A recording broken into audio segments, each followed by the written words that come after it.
Hey y'all, welcome to the Coyote Trapping School Podcast. I'm your host, Chris Pope, and as always, this episode is brought to you by Coyote Lures, the most trusted baits in trapping. Whatever you need to get your trap line started, or to get keep your trap line going for this coming up trapping season, or even some summertime trapping. If you got that going on, they can hook you up. So visit Coyote Lures, coyotsbros.com, Kaatz, and they'll get you set up. Today's episode, we're talking with Bill Smith. He owns and operates Coastal Land and Wildlife, and I saw him. He'll get into all of his particulars, of course, but I ran across this page on Instagram, and he's doing stuff that's a little different than what a lot of us are accustomed to. You know, just because he's on the coast of South Carolina, and he got tied in with some projects, doing some sea turtle protection and just some a little bit different things, you know, as you move around the country. Everybody has a little something different going on, so that was pretty neat to talk to him and hear what he's going on with that, and you know, think about how there may be stuff, especially for us that are trying to get in or trying to be in the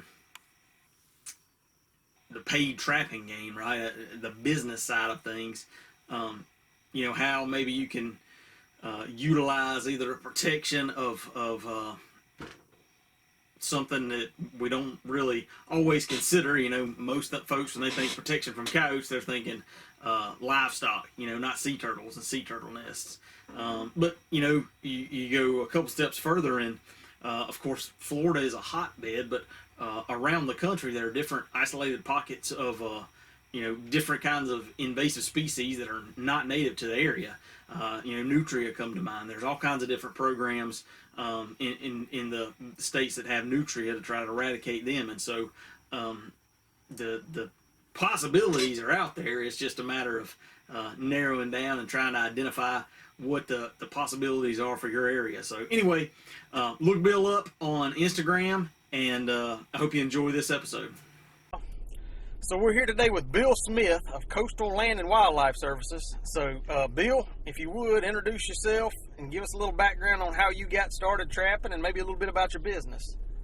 Yeah, well, let's see. I'm 34 years old, live in Jasper County, South Carolina, and just like to say, Chris, first, thank you for having me on, and first and foremost, I am a Christian, and I just like to give honor to God for everything that's happened in my life, and especially for being able to help me, you know, start and grow this business and bring it to what it is, and just for being the glue that holds us together as a family and holds me together as an individual.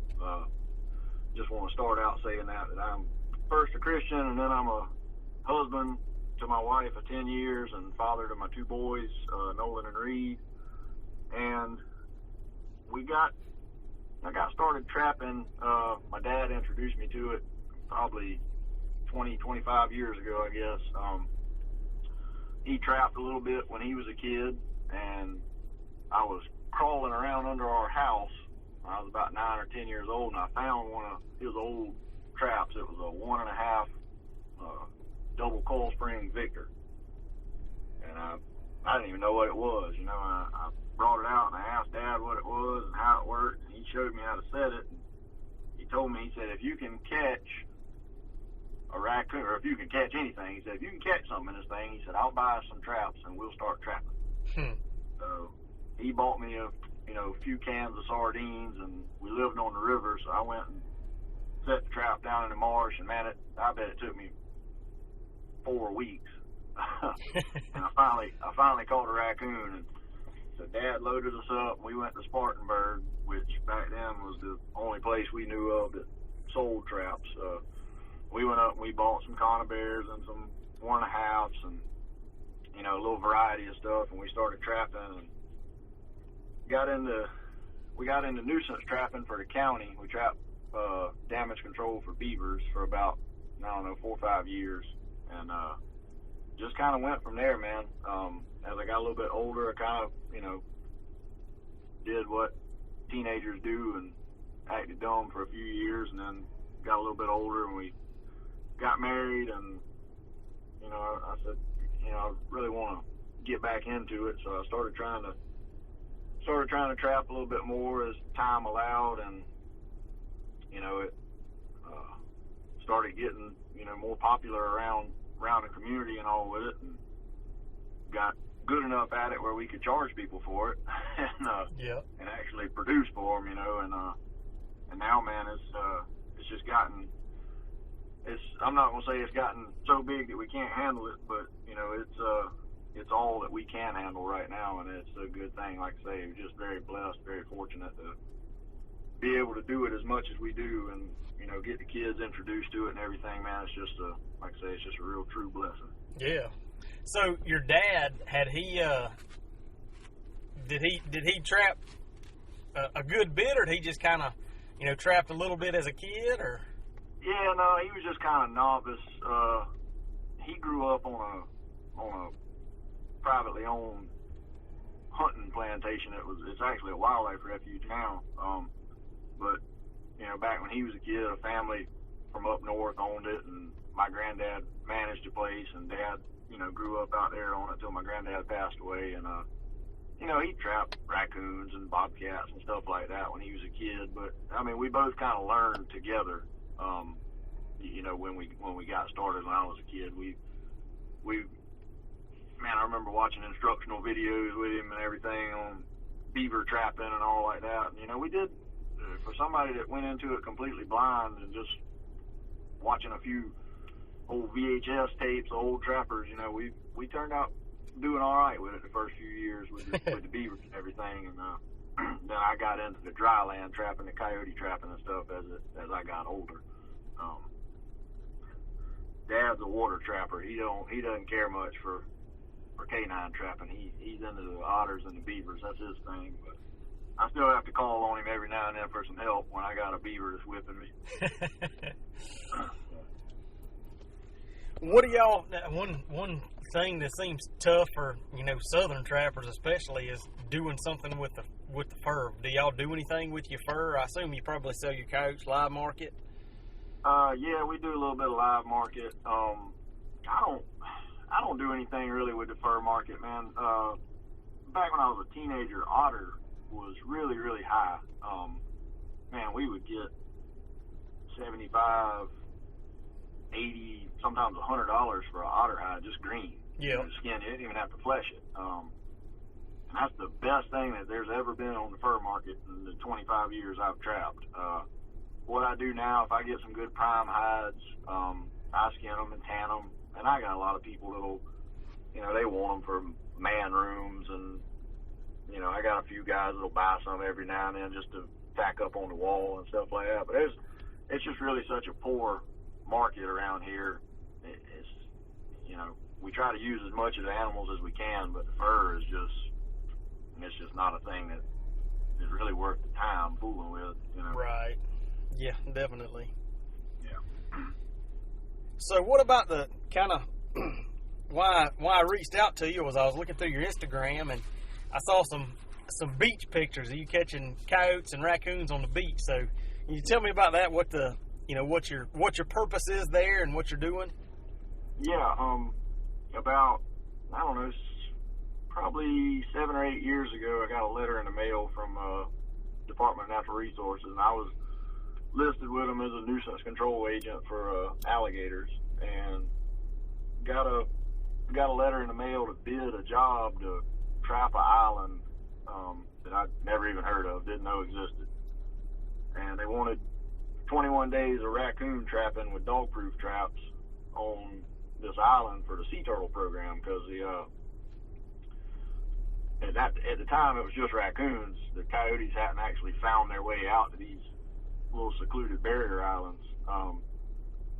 And I bid on it, didn't get the job, and kind of swept it under the rug. Well, about 3 or 4 years ago, the bid came back to me, and I bid on it, and I got it. And they've been trapping these islands for the state now for 2 or 3 years. And what it is the sea turtle program conducts all these, hires us out as trappers. And the the nest, the nest predation for sea turtles is astronomical. I had no idea how bad it was. Some of these islands, they would have, 100 to 125 nest sites, and they would have upwards of 90 plus nests that were being dug up by raccoons and fox and coyotes. So they started hiring us out to trap it, and it's a whole new world. It's like nothing I've ever done before, and we're still in the experimental stages with it, and we do pretty good. We've I think last year, 2 of the islands we trapped, they reported back to me and told me they had the best hatch outcomes that they had since they had been recording hatch outcomes on these islands. So that was good to know, they actually make a difference with it. Yeah. But that's what that's all about. It's all about the sea turtles, trying to help them out as much as they can. So how does that work? Is that close enough where you just run out there daily and check those traps, or is that something where you're kind of camping out on the island for a few days, or? Yeah, some of them are close, and I mean when I say close, it's still a hour and a half drive, hour and a half drive, and then a 30-minute boat ride. And we'll do that. Those that are that close, we'll do them on a daily basis. We'll travel back and forth, but we actually stayed on an island off of Georgetown this year for 10 days. I mean, there was a house out there, but we stayed on one last year that there was just a little, kind of like a little shanty, no electricity, no running water or anything like that. And, it gets interesting. It can definitely get interesting. You get out on those little barrier islands, man. Those storms and stuff blow up in the afternoons, and you kind of second guess your sanity, for a little while being out there on those things. So, and I guess that the timing of that is pretty close with the nesting period. Are you running kind of right in line with it, or trying to hit it just a little bit beforehand? We've been doing it before. I like to try and get on the coyotes while it's still cold, and I guess just due to whatever reasons, I'm not real sure. I've never been asked to do it during trapping season. Our trapping season's December, January, and February. They always want to start it in the springtime, right? Which is fine. I mean, you still got some cool weather, March and April, and that's usually when we try to jump on the coyotes. But we actually ran into June this year because of the whole coronavirus pandemic. They, shut everything down. Nobody could go anywhere to do anything, even on a secluded beach by yourself. So we ran a little late this year, and that one particular island we were on, we didn't really have the results I was hoping for, but it was just, man, it's so hot. You know how it is trying to trap hot weather. Yeah. And the nests were already being laid when we were out there this year, and the raccoons and stuff, man, they were walking past traps by the dozens and going and digging up these turtle nests. That's the first time I've been out there while there were active nests and seen them dug up like that, and I was like, man, it just kind of sucks. Cause I'm like, man, I really want to catch these things, but you just couldn't. Right. So yeah, normally we do try to get a jump on them, get out there early, before they start tearing the nest up. So what's your dog proof setup for coons out there? Is there anything different, or is it just kind of pretty standard? Yeah, just pretty standard, man. I mean, we gang trap them. The coons on those beaches, sometimes you go down there and you see one set of tracks, and then you see just looks like a whole herd of them came through. So usually I try to set at least 2, sometimes 4 at every set. And the bait, we got to use some really, really fishy bait out there. Normally on the inland when I'm trapping, if I run dog proofs, I just use floating fish food and some fish oil. Right. And it's pretty productive. And out there, they just don't seem to pay much attention. In the first year we trapped, I set everything like I would normally set dog proofs. And the first 2 nights, we had out 75, 80 traps. And the first couple nights, we caught like 2 coons, and I was like, oh boy, this isn't good, So we bought a bunch of old bait shrimp and oysters and all kind of different fish and took them home and put them in the grinder and threw some sodium benzoate on them and started trapping. We really started catching some numbers in. So we gotta, you gotta appeal to the locals, I guess. If they're out there walking up and down the beach eating fish, you gotta bait with fish. Right. So we started doing that. We started getting some real good numbers produced. But it's, like I say, it's just a world of difference out there, man. The sand and the landscape. I mean, you're right on the ocean, so you get a storm to blow up or just a heavy wind in the middle of the night. I've had dog-proof traps that I couldn't find the next day because they were buried under the sand. Huh. Just, the landscape just changes that much, that quick out there. That's one of the toughest parts about it, really. So how are you setting up for coyotes then, especially with all that sand? Yeah, it's like trapping in all-purpose flour, man. It's just real fine, real dry sand. And we, the first year we did it, the first island I did it on, I kind of mixed up trap, back in the dunes. And I mean, there's highland on these islands, but it's really hard to get to because there's no road system. I mean, these things are secluded. You get to it by boat only. And I mean, they're uninhabited. So there's really no road systems or anything. So you're kind of restricted to where you can go. And we mixed it up. We were trapping like out on the beach just above the high water lines, and we're trapping back in the dunes. And, we figured out pretty quick that we had more success in the dunes because the soil back there, you had some shrubbery and some vegetation that would actually hold the dirt together where you could trap. So I mean, it's the same basic setup: dirt holes, flat sets, things like that. Scent posts don't really produce out there, but that's also kind of because of the time of year too, I think. Right. But it's a struggle, man, because like I say, that sand is just so fine. You can come to your set one day and you can't find it, and you can go back the next day and it's sitting up on top of the ground. It looks like somebody ran a leaf blower over it and just blew all the dirt away from your set. And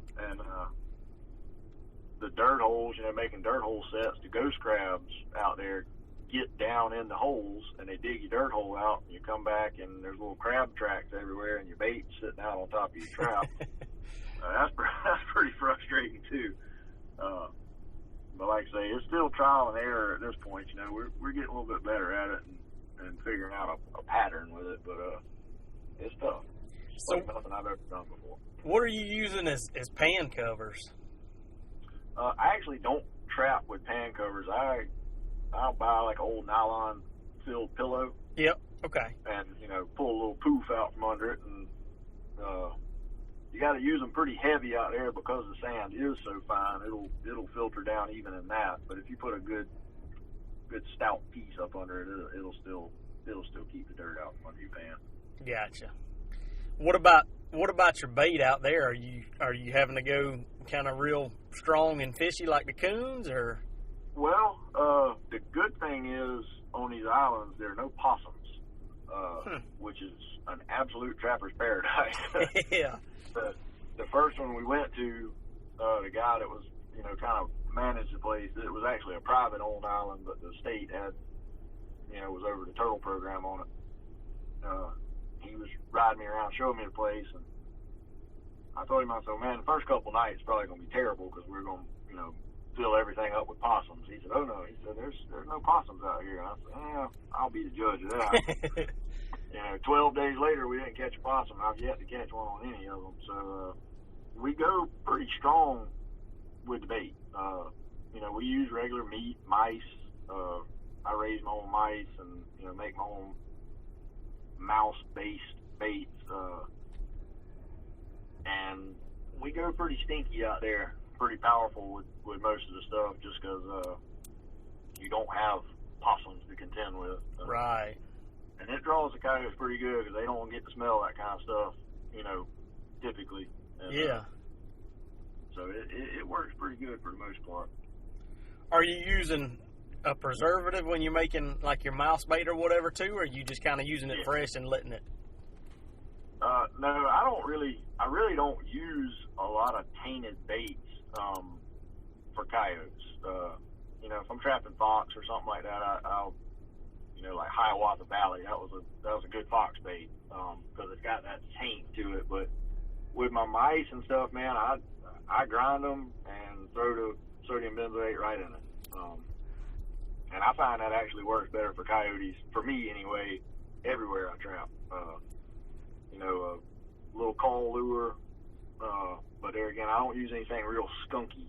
Right. But when we go out to the islands, we seem to have a little bit better luck with some more of that powerful smelling stuff out there. 'Cause like I say, you don't have to worry about the possums, and the coyotes seem to really draw to it out there because they never get to smell that kind of stuff. Yeah. But on the inland, I don't have that same luck with it on the trapping the inland. Catch a lot of possums and a lot of, you know, fox and stuff on that stinky stuff. So what are y'all just using, like wolf fangs, cable stakes? I use the MB. Okay. The earth anchors. The fangs out there, man. You got to drive everything so deep out there.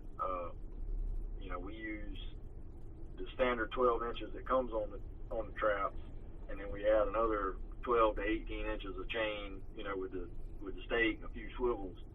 And I mean, we drive all, you know, 20 plus inches of chain down in the ground out there to actually get to some hard dirt. If not, the coyotes, coons, whatever, they'll pop them right out of that soft sand. So you really gotta sink them pretty deep out there. Yeah, I'd imagine. Yeah. What's your go-to coyote trap? I'm a bridger, man. I run 175s, closed jaw, 175 bridgers, and I do a little file work on the on the dogs when I buy them, because to me the dogs are just a hair long, so I always knock them down a little bit. And my buddy that traps with me, that helps me out on the bigger jobs, he's a MB 550 450 guy. Yeah. And I don't mind them. They're just, honestly, for the price, and for as many traps as I have to buy every year, I like those 175s, man. They're the most economic trap to me, and I do keep a little pair of pliers in my box, because if you snag a coyote, you're gonna have to do a little pan adjusting, a little dog adjusting, because he's gonna bend it up a little bit. But they hold, man. I don't know that I've lost a coyote out of them yet. A lot of people say they're too small, and they kind of curse them a little bit, but I like them. Yeah. I know when I first started trapping, I think we probably got started about the same time. It was probably in the mid 90s for me, late 90s. I was in high school, so late 90s, and I got kind of plugged in with the Georgia Trappers Association. And at that time, the live market was a big thing in Georgia, and folks were either using 175s. That's what I started out using, was a Victor 175 modified, or the number 3 soft catches. And yeah, those 175s, it's a jam up trap. It seems, to some it does seem small, but that's a good little trap. Yeah. The only problem, you know, like with the 550s, they're just such a heavy trap. You get a fox. If you are live market trapping and you get a fox or something, a lot of times it tears their foot up because it's so heavy. And even with the closed jaw traps, man, we don't damage feet really bad at all with the closed jaw traps. Actually, I've seen worse damage with the offsets than I have with the closed jaw traps. So that's what I run. That's just about all I run. What about how do you treat your traps? Oh, just the old logwood trap die, and you know, the wax, or old trap wax. I handle everything. I trap with leather gloves. I know a lot of people, you know, use latex or nylon or whatever it is, the rubber gloves and all. I did that for about a year, and I got tired of picking up rubber gloves out the back of my truck every day. Yeah. I just use leathers, and from the time I, you know, handle them, boiling and dyeing and waxing, to the time I put them in the ground, it's all leather gloves. So, and I never really seen where it hurt. I know I see a lot of old timers, you know, using leather gloves and stuff like that. So they've been around for a while. There's got to be something to it. Yeah, you're right about that. What about, are there not any hogs on any of those islands? None that I've been on, thankfully. Like I say, it blew me away that there were no possums out there. I absolutely love that. But no, I haven't seen any of them with hogs, and we do run into some problems with hogs on the mainland side sometimes. You go there the next morning and it looks like somebody ran a death arrow over your trap, and you get mad because the farmer hit it with a tractor, and then you go out there and it was just a hog came through it. Right. So what about your gator trapping? How does you being the nuisance alligator trapper? How does that work? I did it for a while, man, with the state. I contracted the nuisance calls for the state, for my county, and back then they paid $100. There was $100 per gator, and it didn't matter if he was a foot long or 12 feet long, or if you had to drive 1 mile or 100 miles, you got $100. Right. And that got old pretty quick. You get a call at 3 o'clock in the morning and drive 40 miles, the thing might not even be there. And then you had to wait till the end of the year to get paid for it. Nothing against the state; they do the best they can, but I just kind of got away from that, and I went to doing it privately. And we used to catch gators. I mean, I hope I'm not incriminating myself here, but we caught gators when we were kids just for fun, and then when we got older, we were like, wait a minute, people pay us for this. So we started doing it privately, and we do it. Where we live, Beaufort County's the next county over, and that's Hilton Head, Bluffton, Beaufort, and those communities are just exploding with people. They're building new housing developments and stuff every day in there, and there's gators and raccoons and all kind of stuff. We get all kind of nuisance calls, residential stuff, but the gator stuff, man, is pretty fun. It certainly draws a crowd, which can be good or bad sometimes. Right. But, that's been pretty slack this year too because of the whole coronavirus thing. We haven't got a whole lot of calls. People are just, I guess, if they're staying in their house, alligators aren't bothering them too much. Yeah. So when they start bothering them. I imagine. So when you say you do it privately, does South Carolina, will they issue like landowner tags or? Yeah. Like if it's a subdivision or a community or whatever, if they got a problem, the HOA, POA president will, handle it. They'll call South Carolina DNR and get a tag issued. And they don't really give trouble issuing tags, man. I mean, it's not like you don't have to go up there and beg and plead and give a blood sample for one. They're pretty liberal with handing them out. Right. And when they do, they give whoever obtains a tag, they give them a list of all the licensed, nuisance removal guys in the state, and they go down the list and call, and I guess whoever the first one to answer that can get out there the fastest and got the best price is usually the guy they pick, and so that's how we get hooked up with that. And a lot of the plantations and stuff like that around here, they have duck impoundments, and a lot of them are on the rivers, and they get their own tags.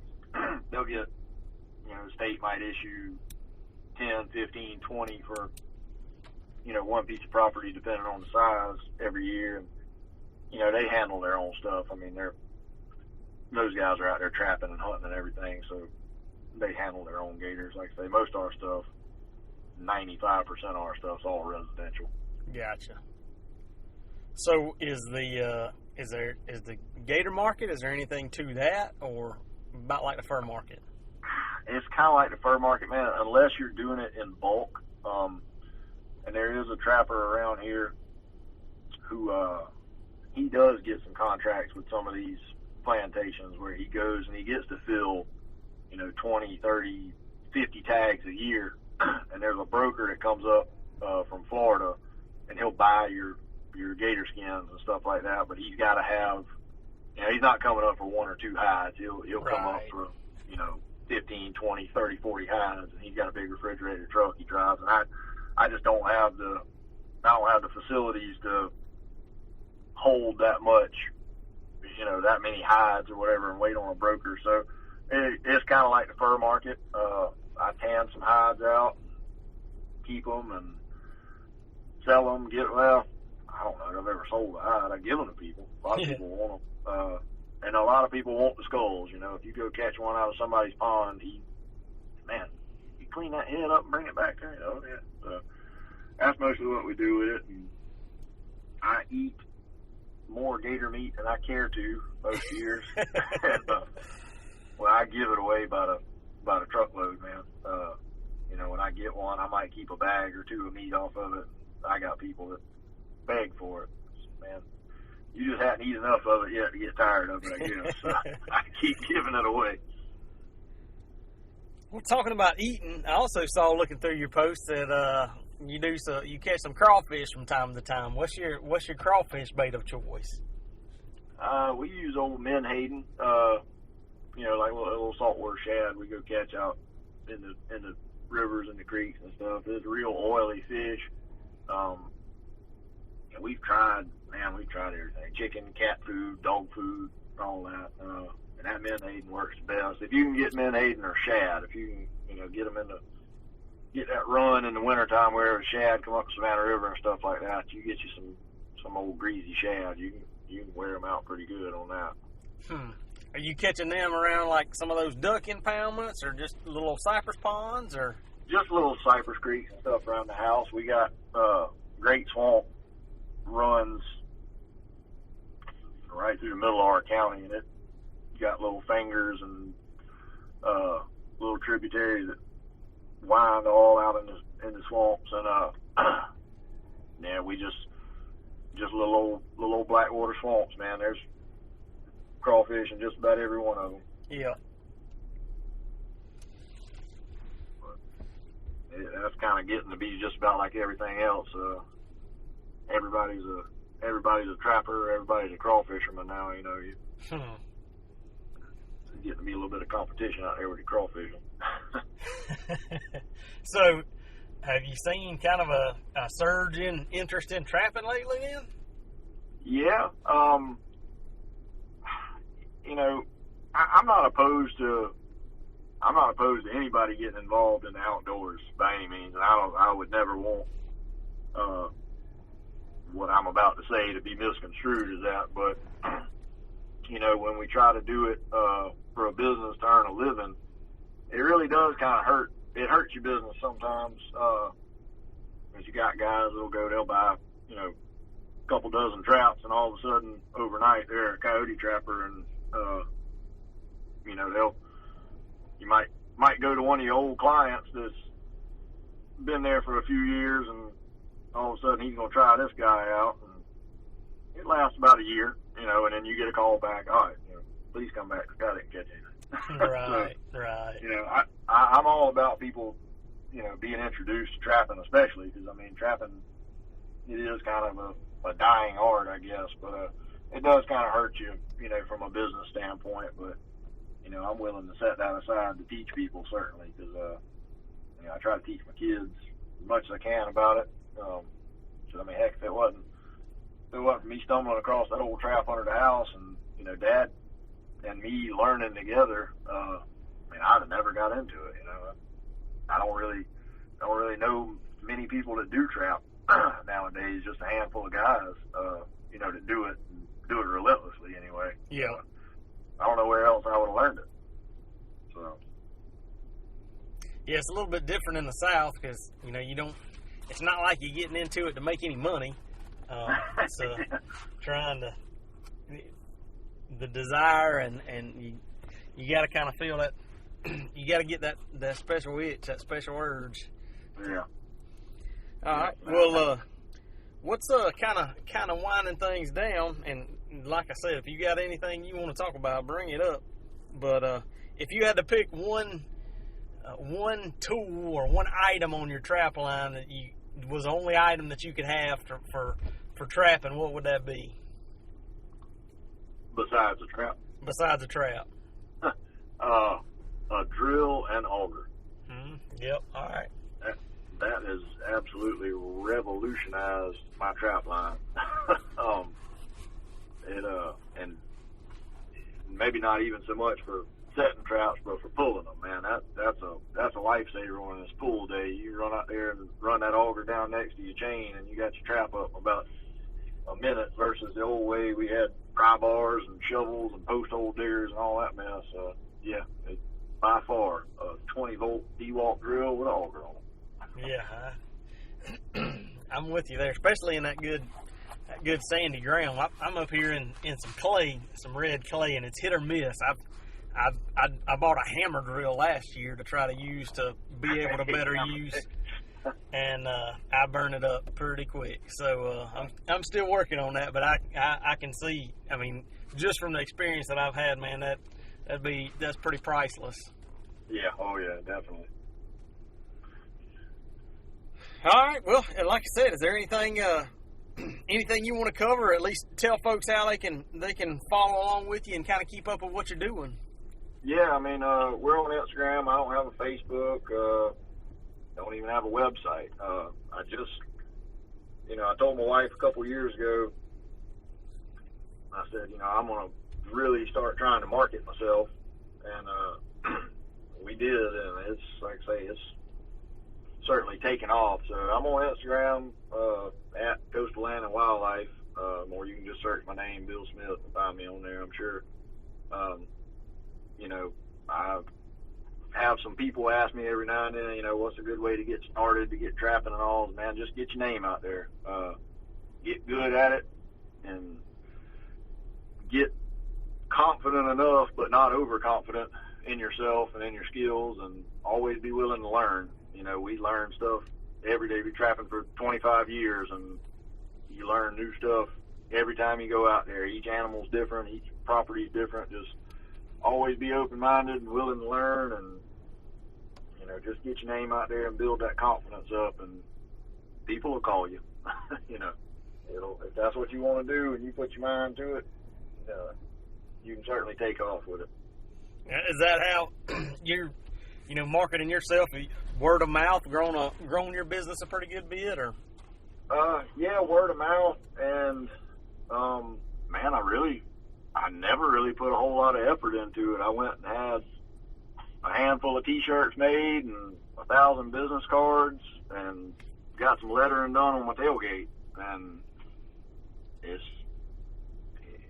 if I really start putting some effort into it, I don't know I'll be able to handle it all. Right. just that little bit, really kicked us up to the next level. So, and the internet, golly, dude, social media is priceless when it comes to advertising. Yeah. Well, good. Well, Bill, I appreciate your time, and man, best of luck with you and your business and your trapping endeavors, and hope maybe we can touch base again. Yeah, man. Anytime. I appreciate you having me on, Chris. Absolutely. All right, buddy.